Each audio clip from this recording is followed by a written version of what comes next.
Hello students, अब मैं आपके साथ जो टॉपिक डिस्कस करने जा रहा हूँ उसका नाम है म्यूसिस सेकेंड। इससे पहले लेक्चर में हम म्यूसिस फर्स्ट के बारे में डिस्कस कर रहे थे।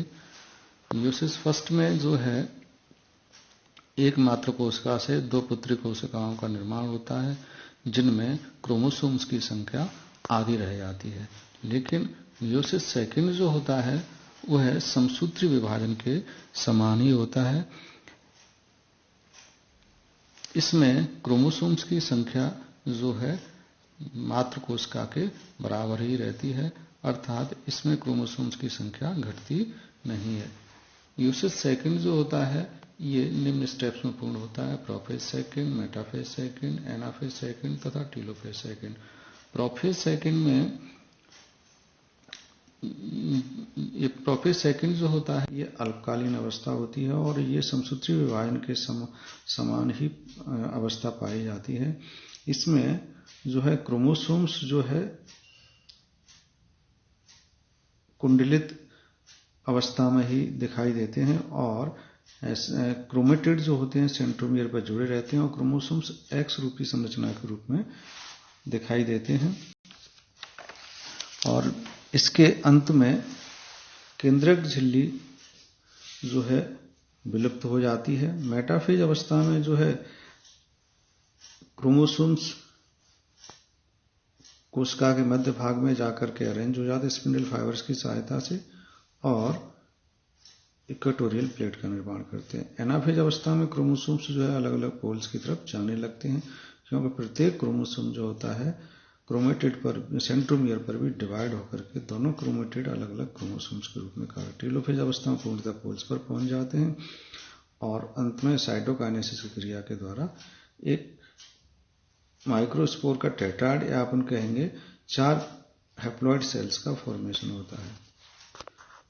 तो प्रोफेज फर्स्ट को अपन इस तरह से देख सकते हैं। इसमें क्रोमोसोम्स एक्स के आकार की संरचना में दिखाई देते हैं और इसके अंत में केंद्रक झिल्ली व केंद्रका भी विलुप्त होने लगते हैं, स्पिंडल फाइबर्स का फॉर्मेशन होने लगता है।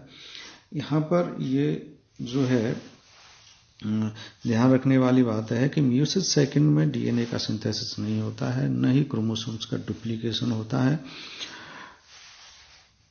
और इसमें जो क्रोमोसोम्स होते हैं उनके दोनों क्रोमेटिड सेंट्रोमियर पर जुड़े हुए पाए जाते हैं। मेटाफेज अवस्था में स्पिंडल फाइबर्स बन जाते हैं। स्पिंडल फाइबर्स की सहायता से क्रोमोसोम्स जो होते हैं कोशिका के मध्य भाग में जाकर के अरेंज हो जाते हैं और इक्वेटोरियल प्लेट या मेटाफेज प्लेट का निर्माण करते हैं। एनाफेज अवस्था के अंदर जो है क्रोमोसोम्स के दोनों क्रोमेटिड जो सेंट्रोमियर पर जुड़ी हुई पाई जाती हैं एक दूसरे से पृथक हो जाती हैं और पृथक होकर के अलग अलग पोल्स की ओर गति करने लगती हैं।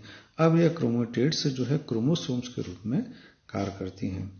तो एनाफेज अवस्था का जो महत्वपूर्ण लक्षण है वो ये है कि क्रोमोसोम्स जो होते हैं अपने सेंट्रोमियर पर डिवाइड होकर के इनके दोनों क्रोमेटिड्स जो होते हैं वो अलग अलग पोल्स की ओर गति करते हैं और यह जो अवस्था जो होती है ये समसूत्री विभाजन के समान ही होती है। एनाफेज सेकेंड जो अवस्था होती है क्रोमोसोम्स का मूवमेंट जो होता है वह जो है स्पिंडल फाइबर्स की सहायता से ही होता है।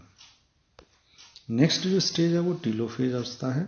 टीलोफेज अवस्था में केंद्रक झिल्ली तथा केंद्रका पुनः बन जाते हैं।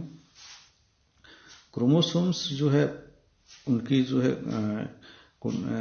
कॉइलिंग खुल जाती है, पतले लंबे हो जाते हैं और केंद्रक झिल्ली व केंद्रका के बनने से एक कोशिका के अंदर 2 केंद्रकों का निर्माण होगा और उसके बाद इसमें साइटोकाइनेसिस की प्रक्रिया शुरू हो जाती है।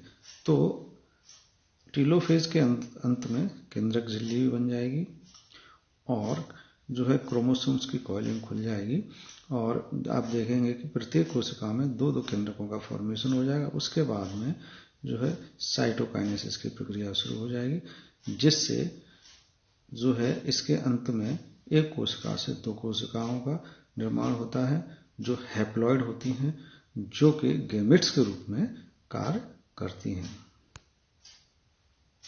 इस तरह से अपने उसको मियोसिस सेकंड को दिखा सकते हैं। प्रोफेज अवस्था में जो मियोसिस फर्स्ट में 2 सेल्स बनती हैं, एक मदर सेल से जिनमें क्रोमोसोम्स की संख्या आधी रह जाती है, उनमें फर्दर डिवीजन होता है। मियोसिस सेकंड की प्रोफेज अवस्था में क्रोमोसोम्स जो है कोशिका में जो है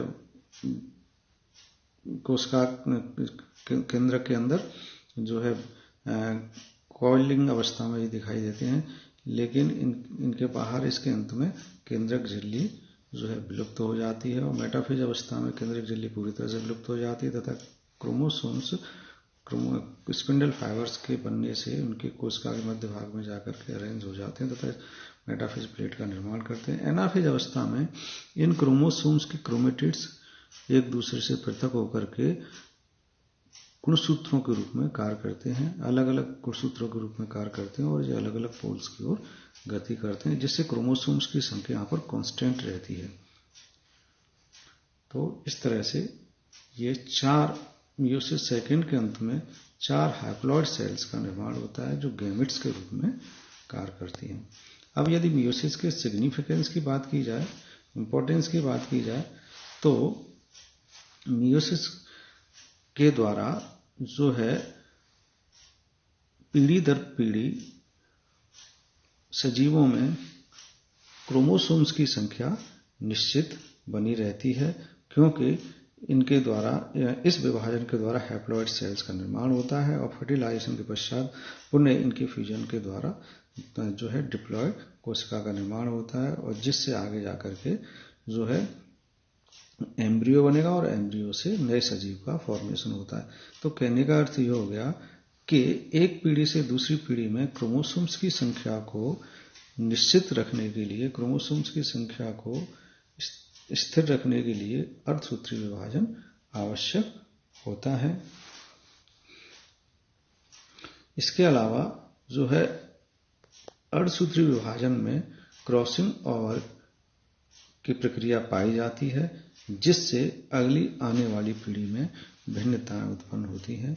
तो अर्धसूत्री विभाजन के कारण ही जो है नेक्स्ट जनरेशन में वेरिएशन उत्पन्न होते हैं तथा गुणसूत्रों की संख्या भी निश्चित बनी रहती है। Thank you.